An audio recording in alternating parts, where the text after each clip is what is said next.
Hello student. अब हम पढ़ रहे हैं उद्देश्य द्वारा प्रबंध की सीमाएं। हमने लास्ट वीडियो में उद्देश्य द्वारा प्रबंध के लाभ पढ़े थे, महत्व जो संस्था के लिए लाभ थे, प्रबंधकों के लिए लाभ थे। ठीक है, अब हम पढ़ रहे हैं उसकी सीमाएं। कहता है सीमा यानी कि दोष। ठीक है, उद्देश्य द्वारा प्रबंध क्या था कि एक उद्देश्य निर्धारित कर, एक लक्ष्य निर्धारित कर लिया जाता है, उसके आधार पर योजनाएं वगैरह बनाई जाती है, जिससे लक्ष्य को प्राप्त करने के लिए रणनीति तैयार की जाती है। जिसमें हमने फिर पढ़ा था भाई इसकी विशेषता क्या होती है, इसके लाभ क्या है और लाभ या गुण। तो हमने लाभ या गुण में पढ़ा था संस्था को लाभ, ठीक है, जैसे भाई श्रेष्ठ प्रबंधन हो जाना, श्रेष्ठ नियोजन करना, ठीक, संगठन की स्पष्टता, प्रभावी नियंत्रण। फिर उच्च प्रबंधकों के लिए लाभ पढ़ा था, फिर अधीनस्थों के लिए। भाई अधीनस्थों को अपना लक्ष्य पता लग जाता है तो आसानी से कार्य कर सकते। अब यहाँ पढ़ रहे हैं सीमा या दोष। कहते हैं अन्य प्रबंध तकनीकों की भांति उद्देश्य अनुसार प्रबंध प्रणाली भी दोष मुक्त नहीं। दोष मुक्त हाँ, कुछ ना कुछ इसके अंदर भी दोष है। कई विद्वानों ने इसकी आलोचना की तथा कमियां बताई। इसके कुछ प्रमुख सीमाएं निम्नलिखित है। पहला है उद्देश्य निर्धारण में कठिनाई। पहला पॉइंट, उद्देश्य निर्धारण में कठिनाई। उद्देश्यों द्वारा प्रबंध का एक आधार तत्व उद्देश्य होते हैं। देखो, उद्देश्य प्रबंध, जब हम उद्देश्य द्वारा प्रबंध करें तो सबसे पहला आधार क्या होगा, एक उद्देश्य यानी कि एक लक्ष्य निर्धारण करें। किंतु यथापूर्ण और सत्यापनीय उद्देश्य के निर्धारण में बहुत कठिनाई आती कि कई बार ये कहता है कि इसकी सीमा के सबसे बड़े उद्देश्य निर्धारण। हम उद्देश्य क्या निर्धारित करें, जैसे अब लॉकडाउन चला हो सकता है क्योंकि व्यावसायिक पर्यावरण परिवर्तनशील है। किसी कंपनी ने 1 जनवरी में और मार्च तक ये लक्ष्य निर्धारण किया कि हम अपना विक्रय मूल्य या अपना उत्पादन इतना बढ़ा लेंगे, परंतु लॉकडाउन के अंदर क्या हुआ, लॉकडाउन हुआ, सभी फर्में बंद हो गई तो अपने लक्ष्य को प्राप्त नहीं कर सकी। तो उद्देश्य निर्धारण यानी लक्ष्य निर्धारण करने में काफ़ी कठिनाई आती है। क्यों? देखो, भावी अनिश्चितता, भविष्य अनिश्चित है। पूर्वानुमानों की कठिनाई, आपने अब सुना होगा लगातार सब कहते हैं यार मैंने ये सोचा होगा लॉकडाउन के, मैं ये व्यवसाय स्टार्ट करना चाहता था, मैं ये करना चाहता था। ठीक है, गतिशील वातावरण, गतिशील वातावरण लगातार पर्यावरण है, जैसे गतिशील पर्यावरण बदलता रहता है, व्यावसायिक पर्यावरण बदलता रहता है, जैसे कानूनी पर्यावरण हो गया, तकनीकी, लगातार तकनीकी बदलती रहती है। जैसे पन्नी है एकदम सरकार ने बंद कर दिया, सरकार कोई ऐसी योजना लाए लॉकडाउन के बाद इस तरह के प्रोडक्ट बिकेंगे पैकिंग वाले, तो हो गया सरकारी नीतियाँ। उद्देश्यों का अंतर्गठबंधन आदि घटकों कारण उद्देश्य निर्धारण कार्य सरल नहीं है। ठीक है, सरकारी नीतियाँ हो गया। तो पहला हो गया उद्देश्य निर्धारण में कठिनाई। सबसे पहला कार्य था कि उद्देश्य की एक फर्म उद्देश्य निर्धारण में कठिनाई करती कि व्यावसायिक पर्यावरण लगातार परिवर्तनशील। अब है नेक्स्ट पॉइंट, संतुलन की समस्या। कहता हम पढ़ रहे हैं उद्देश्य द्वारा प्रबंध के दोष या सीमाएं। कहता है संतुलन, अल्पकालीन और दीर्घकालीन उद्देश्य में सामंजस्य, सामंजस्य का मतलब होगा संतुलन स्थापित करना भी उद्देश्यपूर्ण प्रबंध का एक महत्वपूर्ण। अल्पकालीन, अल्पकालीन होता है थोड़े समय के लिए, यानी 1 साल से कम लगा लो यहाँ, और दीर्घकालीन 1 साल से अधिक समय के लिए। जब उद्देश्य निर्धारण करते तो थोड़े समय के लिए हो सकता है तेजी मंदी, अब यहाँ अल्पकालीन के लिए थोड़ा कर सकते हैं, जैसे लॉकडाउन में 3, 4 या 6 महीने के लक्ष्य में मंदी होगी, पता ये नहीं पता सकते दीर्घकालीन हो सकता है इसका प्रभाव लंबे समय के लिए भी जाए, तो उद्देश्य निर्धारण में कठिनाई, समस्या उत्पन्न होती दोनों में ताल में। बेलोस्ता की कठिनाई, कहते हैं कई बार नीतियों, प्राथमिकताओं एवं दशाओं में तेजी से परिवर्तन होने के बाद भी उनके अनुरूप उद्देश्य में कोई परिवर्तन करना संभव नहीं हो पाता। क्योंकि एक बेलोस्ता का मतलब बदलाव, कठिनाई। जब हम कोई उद्देश्य निर्धारण कर लेते हैं, मान लो आप अपने दिमाग में कोई भी लक्ष्य निर्धारण कर लिया लो, तो उसमें कठिनाई, अब उसमें बदलाव करते तो कठिनाई पैदा होती है। जैसे आप ये सोच लो मुझे बस से जाना है, तो अब दोबारा से उसमें कुछ चेंज कर तो कठिनाई। तो ऐसे ही होता है कि कर्मचारी अवास्तविक उद्देश्य का ही अनुसरण करते हैं, यानी कि उसका पीछा कर। ये यहाँ मुख्य बात ये कहते हैं जब हम कोई लक्ष्य निर्धारित कर लेते हैं, अगर नीतियों में परिवर्तन आ जाते, गवर्नमेंट कोई पॉलिसी ला देती, तो हम उसमें थोड़ा सा उसके अनुसार परिवर्तन नहीं कर पाते, उसमें दिमाग में कठोरता पैदा हो जाती, मुझे तो यही करना है, यानी कि एक बार लक्ष्य पैदा।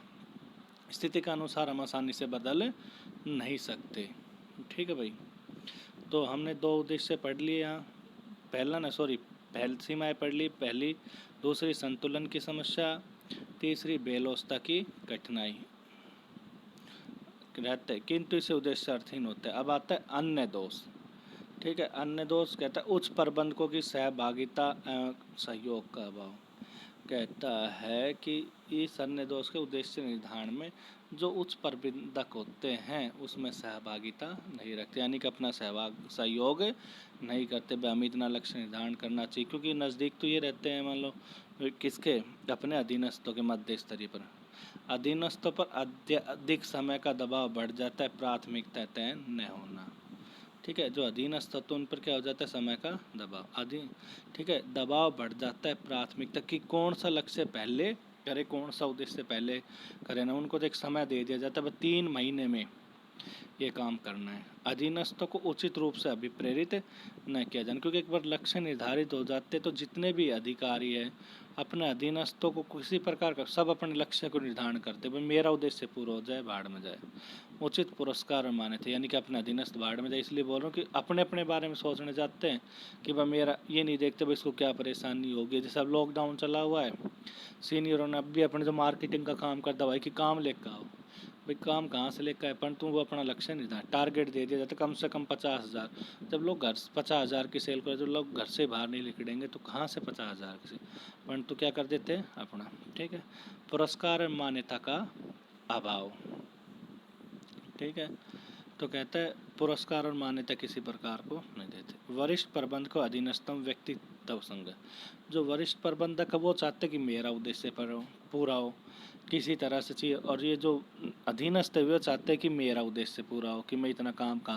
जैसा अभी लॉकडाउन के अंदर सीनियरों ने तो कहते सुना था भाई कि मार्केटिंग में जो काम कर रहे बंदे उन सब भी टारगेट दे, जैसे MR है, मेडिकल रिप्रेजेंटेटिव, दवाइयों काम करता है, भाई कम से कम इस महीने में 50,000 सेल करूँ। अब जो अधीनस्थ है, जो काम करने वाले हैं, जो पर्यवेक्षी स्तर के हैं, वो काम कहाँ से लेकर आए, डॉक्टर अंदर ही नहीं जाने दे रहे, बात ही नहीं करते, तो क्या होगा, दोनों व्यक्तिगत संघर्ष उत्पन्न हो जाता है। अगला है प्रबंधकों में कार्यक्रम के प्रति सच्ची निष्ठा का अभाव पाया, क्योंकि लक्ष्य निर्धारण होने बाद जो लक्ष्य निर्धारण करो, कार्यक्रम निश्चित उसी के अनुसार कार्यक्रम चलता है, तो उनके अंदर सच्ची निष्ठा का अभाव, मन से कार्य नहीं करते। कुछ विद्वानों के अनुसार उद्देश्य अनुसार प्रबंध अत्यधिक समय खर्च करने वाला है।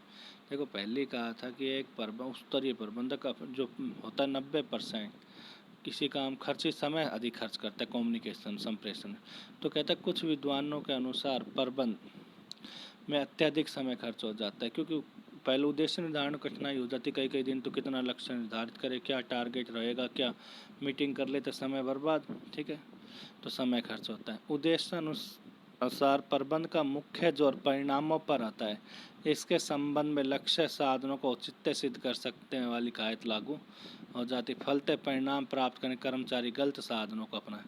कहते उद्देश्य अनुसार प्रबंध का मुख्य जोर परिणामों, हमें तो 1 करोड़ की सेल बढ़ानी हो गया मुख्य परिणाम। अतः इसके संबंध में लक्ष्य साधनों को औचित्य से, जो लक्ष्य साधन जिनकी सहायता से लक्ष्य प्राप्त करना, उनका औचित्य खत्म हो जाता है वाली कहावत, यानी कि कैसे ही करो लक्ष्य पूरा, गलत करो चाहिए सही तरह। जैसे महाभारत आजकल चल रही थी, युद्ध जीतना था, जो गलत तरीके, दोनों पक्षों कौरव पांडव उनको दोनों ने गलत तरीके से युद्ध किया, अभिमन्यु को मार दो, नहीं हत्या है तो हटो। पहले उन्होंने नियम बनाया था कि नहीं हत्या पर कोई हत्या, परंतु लक्ष्य पूरा करना था जी, किसी तरह से पूरा हो।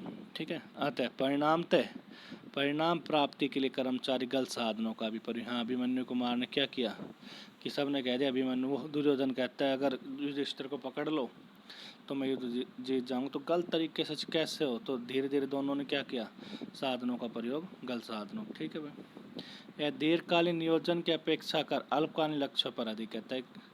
नियोजन भी तो एक उद्देश्य ही होता है, नियोजन भी एक प्रकार है, नियोजन का एक प्रकार है उद्देश्य निर्धारण करना, यानी कि ये अल्पकालीन लक्ष्य पर तो ध्यान देता है, दीर्घकालीन लक्ष्यों की अपेक्षा करता है, यानी कि उनको ध्यान में रखकर नहीं बनाया जाता, क्योंकि भाई भविष्य अनिश्चित है, इतने लंबे समय के लिए उद्देश्य निर्धारित नहीं किए जा सकते। इसलिए कहा है कि दीर्घकालीन लक्ष्य को नकार दिया जाता है, इनकी उपेक्षा की जाती है। ठीक है, नेक्स्ट वीडियो में पढ़ेंगे प्रबंध द्वारा या अपवाद द्वारा प्रबंध। ठीक है भाई।